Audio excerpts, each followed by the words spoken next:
울산의 최적의 투자 시점은요, 라고 하는 곳이 중구에서 가장 좋은 위치에 있어요. 그 입주 시기가 끝나가는 시점에서는 분명히 울산의 전세 하방 압력은 끝이 날 거라 생각을 하거든요. 저는 올해 부동산 투자를 하게 된다면 저는 울산의 라고 한 재개발 지역을 살 것 같아요.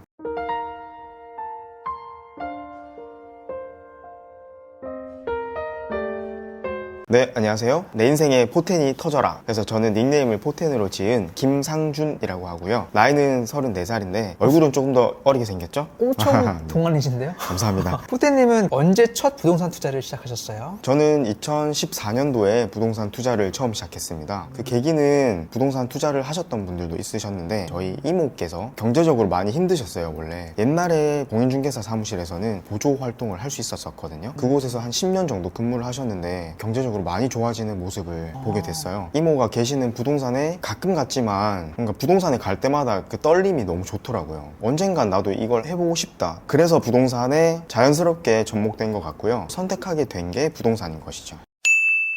2014년에 시작하셨으면 정말 이른 나이에 시작하신 건데 네, 제가 첫 번째 부동산 사례를 조금 자세하게 설명드려 볼게요. 부동산 공부를 교차로를 보고 시작했거든요. 한 6시에서 6시 반 사이에 버스 정류장에 가서 교차로를 한 부를 빼와서 매일 읽어보는 거죠. 그걸 한 달 정도 지속했더니 어떤 특정한 지역의 시세가 조금씩 눈에 보이더라고요. 보다 보니까 생각보다 기존에 봐왔던 시세보다 조금 저렴해 보이는 오래된 촌집이 있었어요. 가격은 1억 6천 정도였는데 제가 직장 생활을 1년 했었을 때 가진 돈이 1,000만 원 정도였고 그 집을 담보로 8천만 원 대출을 하고요. 저희 부모님이 살고 계신 집으로 또 8천만 원 대출을 해서 그 집을 매수하게 됐습니다. 취등록세와 수리 비용이 별도 다 들었고요.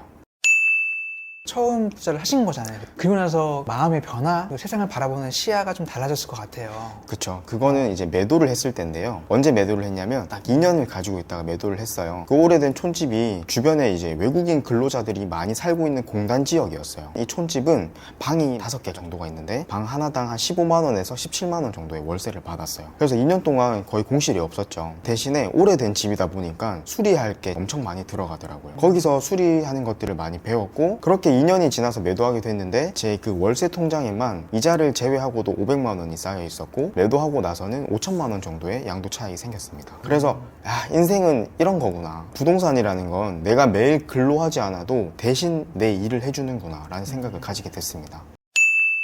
포텐님이 생각하셨을 때 현재 어떤 분들이 부동산 시장에서 기회가 될 수 있다라고 생각하시는지. 좋은 질문인데요. 답변을 드리자면 당연히 부동산을 한 번도 안 사본 사람이라고 생각합니다. 왜냐면 그런 분들은 기준이 없어요. 어떻게 해야 될지 모른다는 거거든요. 아무것도 경험하지 못한 분들은 차라리 처음부터 공부를 하면 돼서 그런 분들이 가장 좋은 기회가 되지 않을까 생각합니다. 올해의 부동산 전망은 어떻게 될 것 같으세요? 지금 부동산은 하락장인데요. 하락장에서 중요한 지표는 유동성이라고 하는 지표라고 생각합니다. 다른 말로 금리죠. 금리가 상승하게 되면 유동성은 축소가 되고요. 금리가 하락하게 되면 일반적으로 유동성은 증가하게 됩니다. 결국 이 얘기는 하락장에선 그 유동성이 회복되는 순간 아마 전국적으로 금매는 사라지게 될 거예요. 저는 사실 지금 촬영하고 있는 이 시점이 그 정도의 타이밍이라고 생각을 하고 있고요. 왜 이렇게 얘기를 드리냐면 지금 정부에서 추진하고 있는 정책 중에 특례 보금자리론이라고 해서 지금 사실 실제로 대출을 진행해보면 잔금 대출이 4%대이거든요. 우리가 기존에 알고 있었던 금리 상승이랑은 약간 다른 모습을 띠고 있어요. 결국에 내가 투자를 한번 하고 나면 최소한 보유기간이 2년에서 최대 4년까지는 될 텐데 그 시간 안에는 결국 유동성은 빨려 들어간다.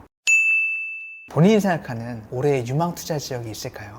물론 있죠. 저는 아마 경상남도가 되지 않을까 생각을 하고요. 창원, 부산, 울산 이쪽이 가장 유망하지 않을까 생각을 합니다.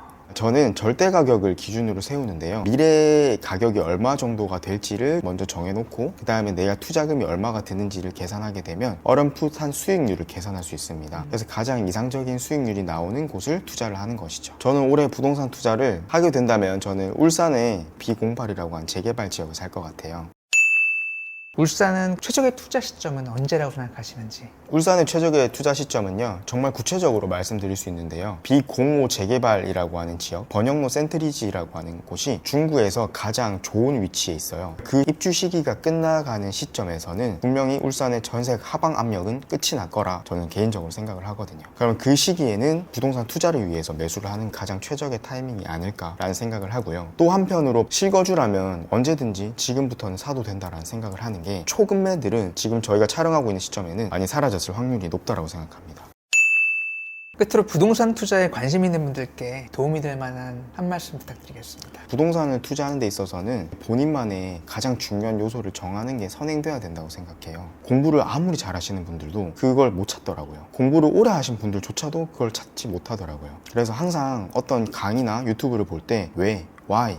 왜 이 사람이 이 얘기를 했을지, 아니면 왜 이 사람이 이걸 중요하다고 생각하고 있는지, 그런 것들을 많이 열거해 보시고 거기서 본인만의 우선순위를 꼭 찾아야 된다고 생각해요. 그게 가장 선행되어야 될 부동산 공부라고 생각합니다.